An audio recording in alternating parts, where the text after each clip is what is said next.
नमस्ते बच्चों। आज हम समाजशास्त्र कक्षा 11 पाठ नंबर 2 वीडियो के माध्यम से पढ़ेंगे। पिछले पाठ में हमने समाजशास्त्र किसे कहते हैं, समाजशास्त्र की संरचना के बारे में चर्चा की। आज हम समाजशास्त्र का चैप्टर नंबर 2 मूल संकल्पना तथा समाजशास्त्र में उनका उपयोग। देखिए बच्चों, दूसरा चैप्टर का नाम क्या है? मूल संकल्पना तथा समाजशास्त्र में उनका उपयोग। बहुत सारी चीज़ें ऐसी होती हैं जो समाजशास्त्र में जिनका प्रयोग किया जाता है, उनका उपयोग किया जाता है। आइए सबसे पहले देखते हैं पाठ की रूपरेखा। इस पाठ के अंदर क्या क्या चीज़ें दी गई हैं। सामाजिक समूह और समाज, कि जो हमारा सामाजिक समूह है जिसमें हम रहते हैं वो कैसा है और समाज इसमें कैसे इसमें काम करता है। दूसरा टॉपिक है परिस्थिति तत्व और भूमिका, किसकी कैसी स्थिति है और वो अपनी कैसी भूमिका उसमें निभाता है। दूसरा है सामाजिक स्त्रीकरण, यानी वो किस तरीके से आगे बढ़ रहा है। फिर चौथा पॉइंट है समाज और सामाजिक नियंत्रण, यानी समाज पे सामाजिक नियंत्रण कैसे लगाया जाता है। ये 4 टॉपिक इस चैप्टर में रहेंगे। सबसे पहले अगर हम बात करेंगे जिसमें है सामाजिक समूह और समाज, आइए बात करते हैं, परिचय पढ़ते हैं। अध्याय 1 में हमने समाज तथा समाजशास्त्र का अध्ययन किया था। आप बच्चों, हमने समाज को जाना था, समाजशास्त्र को जाना था कि एक समाज क्या है, एक समूह है। उस समूह की जानकारी कौन देता है, उसका अध्ययन कौन कराता है? समाजशास्त्र कराता है। समाजशास्त्र का कार्य समाज और व्यक्ति के मध्यम संबंधों को परिभाषित करना है। ये समाजशास्त्र क्या काम करता है बच्चों? समाजशास्त्र करता है व्यक्ति के संबंधों को परिभाषित करना, यानी उसे पूर्ण रूप से दिखाना, समझाना, बताना कि भाई समाज क्या है, व्यक्ति उसके अंदर क्या काम करता है। हमने देखा है कि व्यक्ति समाज में स्वच्छंद रूप में नहीं रहते। स्वच्छंद का मतलब होता है स्वतंत्र रहना। वह वस्तुतः समूह निकायों में रहता है। समूह निकाय क्या होता है? वो अकेला, आप कर कहने लोगे व्यक्ति अकेला रहता है तो वो ठीक रहता होगा, ऐसा नहीं है। वो स्वच्छंद रूप में नहीं रहता। वो क्या रहता है? वो इन चीज़ों के बीच में रहता है। सबसे पहला वो चीज़ क्या आती है, मैं अंडरलाइन कर रहा हूँ बच्चों, उसमें क्या है? परिवार, जाति, जनजातियां, वर्ग और बात करें कुल राष्ट्र की इकाइयां होती हैं। ये जितनी चीज़ें मैंने अंडरलाइन करी हैं बच्चे, सब क्या है? इनके अंदर व्यक्ति को रहना पड़ता है, जब जाकर वो एक सामाजिक प्राणी कहलाता है। परिवार की बात करते हैं। परिवार में व्यक्ति जन्म लेता है, फिर उसकी कौन सी जाति होती है, उसकी कौन सी उपजाति होती है, क्या उसका वर्ग है, क्या किस तरीके का उसका परिवार है, कैसा राष्ट्र है। राष्ट्र का मतलब होता है जिस देश में हम रहते हैं। ये सब इसकी बातें इसमें की कही जाती हैं। इस अध्याय में हम उन सभी समूह के विभिन्न प्रकारों, असमान व्यवस्था के विविध स्तरों और स्त्रीकरण की व्यवस्थाओं को समझने का प्रयास करेंगे, जिसमें व्यक्ति अपनी भूमिका तथा उनकी परिस्थिति के बारे में भी जानकारी प्राप्त करेगा। व्यक्ति की कैसी भूमिका है, उसकी कैसी स्थिति है, भाई जिस परिवार में, जिस समाज में हम रह रहे हैं उसमें हमारी कैसी भूमिका है, और उस स्थिति में देखा जाता है वो भूमिका जो है हमारी किस रूप में काम करती है। दूसरे शब्दों में अगर बात करूँ मैं, दूसरे शब्दों में कहते हैं, हमें जानना आरंभ करते हैं कि समाज किस प्रकार स्वयं कार्य करता है। यह सामंजस्यपूर्ण कार्य करता है। सामंजस्यपूर्ण मतलब होता है एक साथ मिलकर, यानी अथवा विरोध के साथ। विरोध मतलब हो सकता है घृणा हो सकती है, दूसरे का विरोध हो सकता है, या ईर्ष्या हो सकती है। क्या भूमिका और परिस्थिति नियत है? कहते हैं क्या ये दोनों भूमिका और जो परिस्थिति नियत होती है, क्या ये पक्का होती हैं? सामाजिक नियंत्रण कैसे कार्य करता है? ये सब एक क्वेश्चन आ रहे हैं बच्चों, इस तरीके के पेपर में आते हैं। किस प्रकार असमानताएं मौजूद हैं? हम यह भी समझने का प्रयास करेंगे कि सामाजिक प्रक्रिया को समझने के लिए विशिष्ट संकल्पनाओं तथा शब्दावली क्यों आवश्यक है। ये नहीं, ये सारी चीज़ों को जानने के लिए सारी चीज़ें क्यों आवश्यकता है, ये संकल्पनाएं क्यों आवश्यकता है। परिवार को जानना क्यों जरूरी है, समाज को जानना क्यों जरूरी है, जाति को जानना क्यों जरूरी है, ये सारी बातों को जानना इसमें बहुत जरूरी है। समाजशास्त्र के लिए विशिष्ट शब्दावली क्यों जरूरी है, जबकि हम अपने दैनिक जीवन की भूमिका और सामाजिक नियंत्रण जैसे शब्दों का प्रयोग करते रहते हैं। समाज के लिए शब्दावली अत्यधिक महत्वपूर्ण है। बच्चों, समाजशास्त्र के अंदर कोई भी चीज़ जब की जाती है, उसमें कोई भी कार्य होता है उसे व्यवस्थित ढंग से किया जाता है। समाजशास्त्र ऐसे ही काम नहीं करता। समाजशास्त्र क्या करता है, वो किसी भी चीज़ को व्यवस्थित तरीके से काम करता है। इसलिए शब्दावली की उसमें अत्यधिक महत्वपूर्ण होती है, सिर्फ इसलिए कि इसकी विषय वस्तु परिचित है और इसे दर्शाने के लिए जिन शब्दों की ज़रूरत है वह हमारे पास मौजूद हैं। हम अपने आसपास की सामाजिक संस्थाओं से परिचित हैं, उसमें स्कूल भी हो सकता है, हम उन स्पष्ट तथा बारीकी के साथ नहीं देख सकते। उदाहरण के तौर पर हम जिस परिवार में रहते हैं, इस लाइन को जरूर दोबारा देखेंगे कि उदाहरण के तौर पर जिस परिवार में हम रहते हैं उस परिवार के बारे में हम हर प्रकार की जानकारी है। आपका जिस परिवार में जन्म हुआ है बच्चों, आपको उस परिवार की पूरी जानकारी होती है।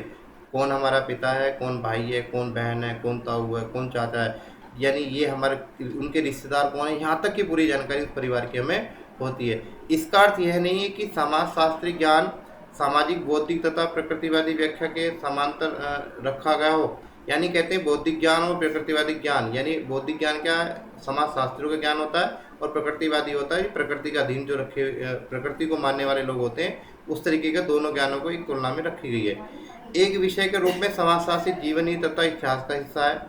आप भी जानते हैं बच्चों, समाजशास्त्र जीवनी है और एक इतिहास का हिस्सा भी है। अभी पिछले चैप्टर में हमने समाज के साथ इतिहास का संबंध पढ़ा, अर्थशास्त्र का संबंध पढ़ा। इसमें हमने पिछले अध्याय में देखा कि भौतिक और बौद्धिक विकास के समाजशास्त्री दृष्टिकोण को एक महत्वपूर्ण आकार दिया गया है। ये सारी बातें हमने कहा थी पिछले चैप्टर में बच्चों पढ़ी है। समाजशास्त्री संकल्पनाओं को भी अपना एक विकास क्रम है। अगले पेज पर चलते हैं बच्चों। इसमें क्या कहते हैं बच्चों आगे, सामाजिक चिंतकों ने उस परिवर्तन को समझा। सामाजिक चिंतक वो होते जो समाज के बारे में सोच विचार करते हैं तथा उनका साका खींचा है। साका मतलब होता है कि उन्होंने एक आकार दिया है, उसके बारे में बताया है। पूर्व आधुनिक काल से लेकर आधुनिक काल तक स्थानांतरित हुआ है, यानी पूर्व आधुनिक काल से लेकर आज के समय तक, अगर हम वर्तमान के समय बात करें, इस आधुनिक काल के समय की बात करें, ये सब क्या हुआ, परिवर्तन हुआ, इसके स्थानांतरित हुआ, बदलता रहा है।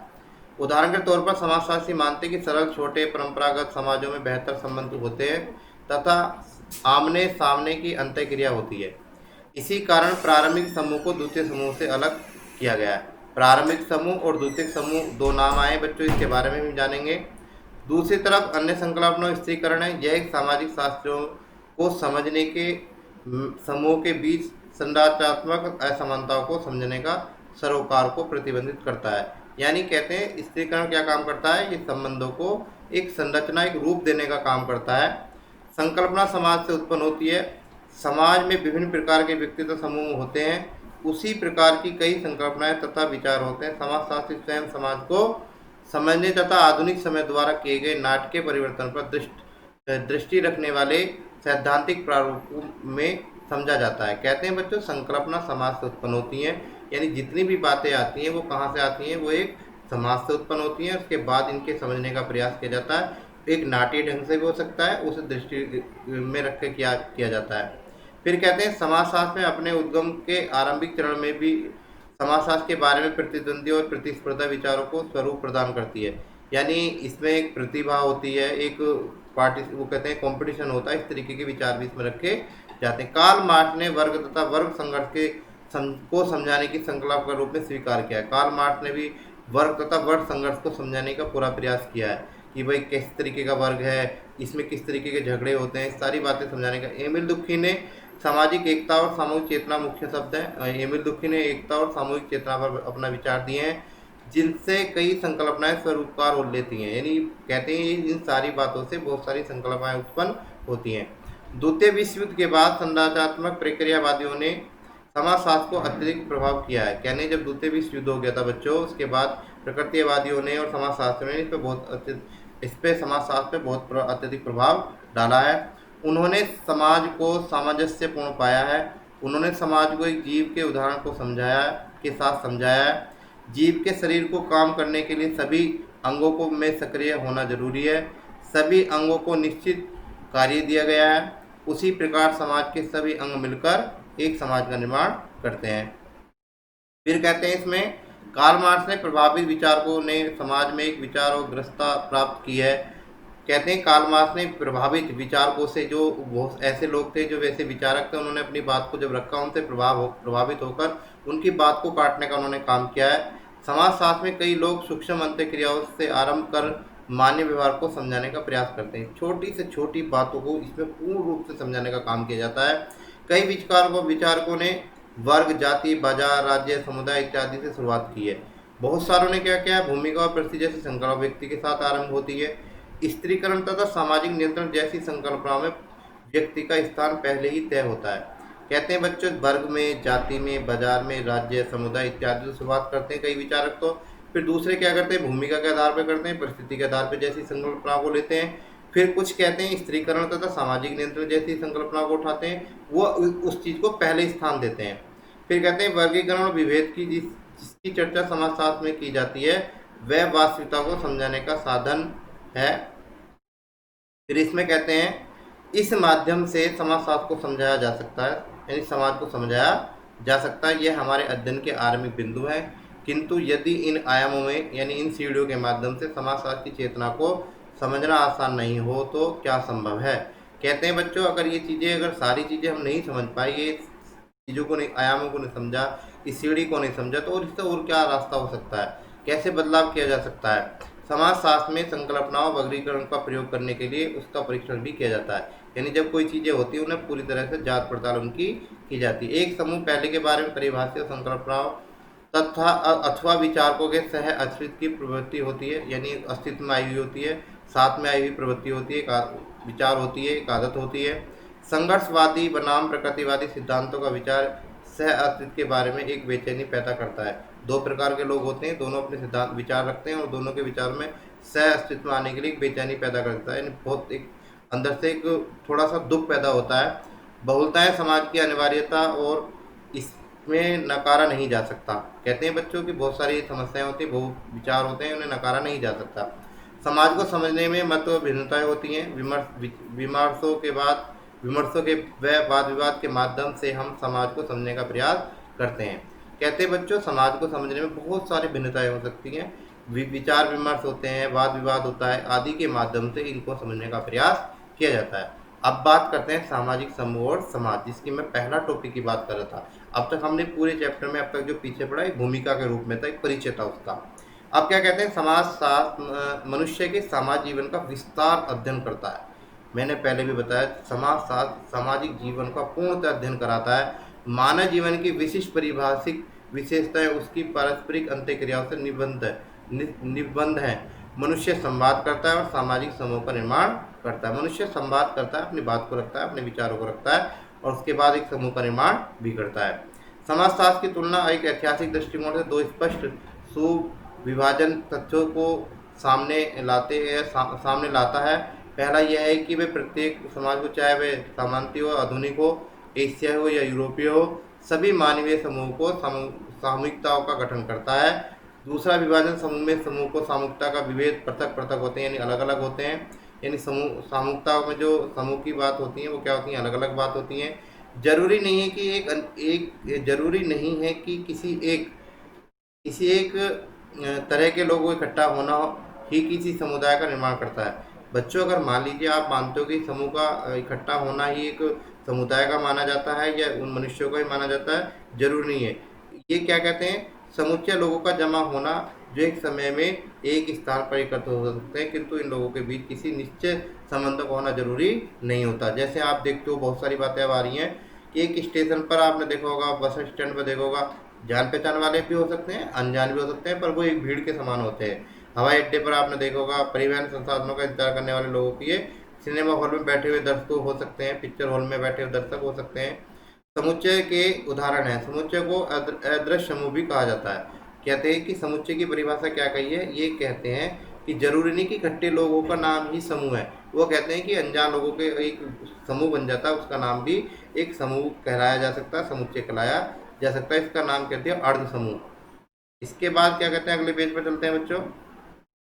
अर्ध समूह का संयोजन तथा समुच्चय होता है, इकट्ठा किया जाता है, संरचना तथा संगठन की कमी होती है तथा जिसके सदस्य की समूह के प्रति कम जागरूकता होती है। इसमें कोई जागरूकपन नहीं होता है बच्चों। सामाजिक वर्ग, आयु, लिंग, समूह, भीड़ को अदृश्य समूह माना जाता है। ये सारी बातें इसमें मानी जाती हैं। अदृश्य समूह परिवर्तन सामाजिक समूह के रूप में भी होता है, सामाजिक समूह के रूप में भी इसे जाना जाता है। ऐसे विशेष परिस्थितियों को दौरान होता है। यह संभव है कि एक विशेष सामाजिक वर्ग या जाति अथवा समुदाय से संबंध व्यक्ति एक सामूहिक निकाय के रूप में संगठित न होकर अन्य अदृश्य समूह में संगठित हों। ऐसे वर्ग में एकता का अभाव कम होता है। कहते हैं ऐसा जो वर्ग होता है उसमें एकता का अभाव, जो भाव होता है वो बड़ा ही कम पाया जाता है। फिर कहते हैं वर्ग और जाति ने ही राजनीतिक दलों का सृजन किया है, यानी उत्पन्न किए हैं। ये वर्ग जाति ही जो होती हैं जिन्होंने राजनीतिक दलों का निर्माण किया है। भारत के विभिन्न विभिन्न नृत्य जातीय समुदाय के लंबे उपनिवेशवाद विरोधी आंदोलन के दौरान अपनी सामूहिक पहचान बनाई थी। कहते हैं सामूहिकता के लिए एक समूह के विकसित हुए थे, उनका साझा भविष्य था। महिला उत्थान आंदोलन ने महिलाओं का समूह को संगठनों के विचार सामने आए थे। ये सारी बातें कहाँ कब आई थी? जब वर्ग जाति का निर्माण होने लगा, समुदाय बनने लगे, उसके बाद ये सारी बातें आनी शुरू हो गई। उसका साझा अदृश्य समूह किसी भी सामाजिक समूह के तौर पर उभरते हैं, परिवर्तित तथा संशोधित भी होते हैं। कहते हैं कि किस तरीके से इसमें विशेषताएं पाई जाती है। देखिए, सामाजिक समूह में निरंतर हेतु दीर्घ तथा स्थायी अंतःक्रिया है। दूसरा, इन अंतःक्रियाओं को स्थिर प्रतिमान है। तीसरे में अन्य सदस्यों के साथ एक समान पहचान निर्माण तथा अपनत्व की भावना पाई जाती है, अपनेपन की भावना पाई जाती है। ये दीर्घ काल तक चलने वाला है। अंतःक्रिया से संबंध है, मन से इसमें अंतःक्रिया जो होती हैं वो स्थिर होती है, प्रतिमानित होती हैं। समन्वित रुचि होती है, यानी समान भाव रखने वाली रुचि होती है। सामान्य मानकों तथा मूल्यों को अपनाया जाता है। एक संरचना जो पूर्णतः परिभाषित होती है। फिर कहते हैं बच्चों, सामाजिक संरचना का अर्थ व्यक्ति के समूह के समरूप में होता है। अंतःक्रिया को प्रतिमान के रूप में माना जाता है। बच्चों, अब समूह के प्रकार पढ़ लेते हैं। इसमें आगे चलते हैं जल्दी। इसमें समूह को अध्ययन की दृष्टि से कई वर्गों में बांटा जा सकता है। जो समूह है जिसकी हम बात कर रहे हैं, अधिकांश मामलों में इसका विभाजन परंपरागत छोटे और समाज का आधुनिक बड़े भाग में अपने अपने अनुभवों के अंतर के रूप में किया जा सकता है। अपने अनुभव के अंतर के रूप में किया जा सकता है। परंपरागत समाज में निकटस्थ, घनिष्ठ तथा प्रत्यक्ष अंतःक्रिया संपन्न होती हैं। आधुनिक समाज में दूरस्थ अव्यक्तित्व तथा अनासक्त भाव व्यक्त होता है। कहते हैं यानी दूर की बात होती है, अंतःकरण की बात होती है, अनासक्त यानी गलत भाव भी व्यक्त हो सकता है। परंपरागत तथा आधुनिक समाज इसके अंतर से प्रभावित होता है, किंतु इसके बीच विरोधाभास वास्तविकता का सटीक वर्णन नहीं है। कहते हैं विरोधाभास जैसी बात इसमें नहीं है। फिर इसमें कहते हैं बच्चों, अगले चैप्टर में समूह के प्रकार को कहते हैं, अगली वीडियो के माध्यम से इस समूह के प्रकारों का वर्णन करेंगे। नमस्कार।